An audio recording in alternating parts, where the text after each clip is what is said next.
Tanpa sadar, tahun udah mau berganti ke tahun yang baru, tahun 2023.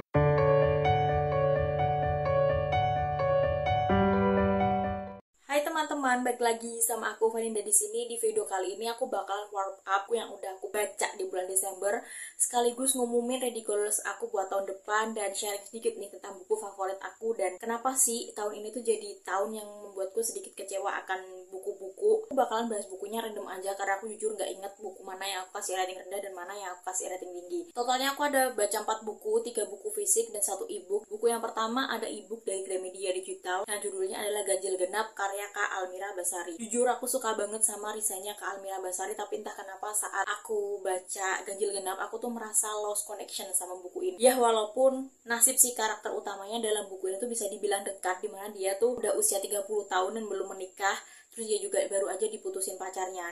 Nah kenapa aku bilang buku ini tuh dekat dengan kita? Kita sebagai perempuan Indonesia tuh kita punya kayak tuntutan menikah sebelum usia 25 gitu, atau sebelum 30 tahun lah.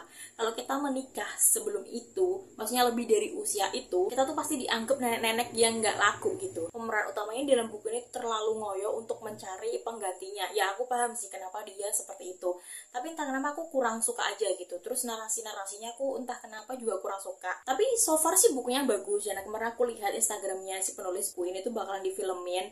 Jadi aku gak sabar buat nungguin filmnya. Tapi emang karena mungkin moodku lagi jelek aja, makanya buku ini tuh gak aku kasih rating bagus-bagus amat gitu. Aku kasih rating buku ini 4,2. Ada buku yang aku selesaiin di awal Desember, yaitu adalah Memory Bookstore. Jujur buku ini tuh bagus banget, bercerita tentang Profesor Myung Woo yang dia itu tuh membuka sebuah toko buku antik gitu buat menjebak pembunuh yang telah membunuh istrinya dan membuat dia tuh lumpuh. Ceritanya tuh mirip banget dengan drama-drama Korea yang thriller. Ini mirip banget plotnya kayak gitu. Cuma aku kurang suka sama buku ini dikarenakan aku merasa pertemuan antara karakter utamanya Profesor Myung Woo ini tuh dan juga si pembunuhnya tuh terlalu dipaksakan, terlalu maksa. Walaupun sebenarnya secara alur, secara narasi tuh bagus banget dan aku sangat menikmati bagaimana step to stepnya.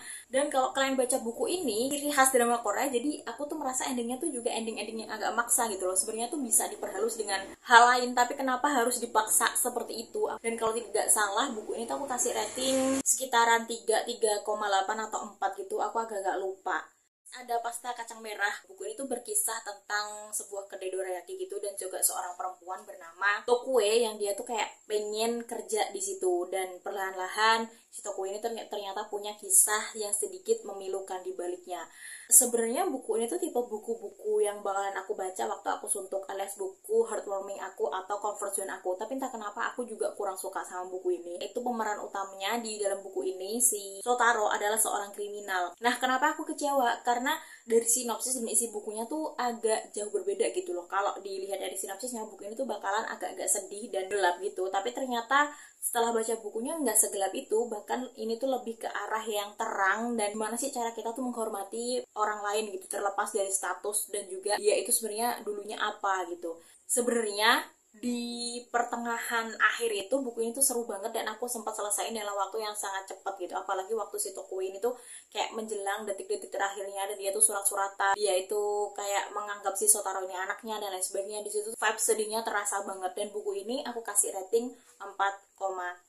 Buku selanjutnya seharusnya datang dari autor favorit aku dan juga termasuk auto by autor aku. Ya, bukunya adalah Girls karya Minato Kanai. Buku ini tuh berkisah tentang 2 orang sahabat yang mereka tuh pengen lihat mayat gitu, orang mati.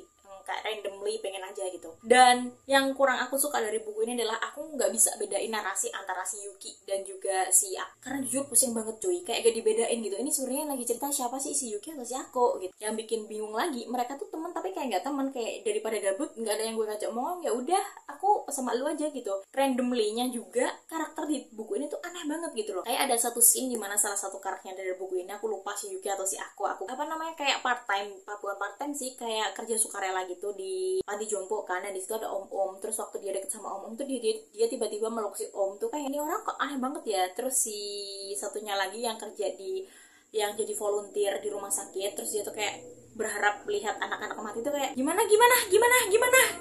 aku nggak paham gitu loh. Selain itu penggambaran karakternya dalam buku ini tuh labil, nggak kayak buku-buku bukunya Minato Kanang yang lain. Terus kalau dibandingin sama filmnya nih ya, di dalam buku itu ada Makise sama satu orang lagi temennya mereka, aku lupa cewek pokoknya.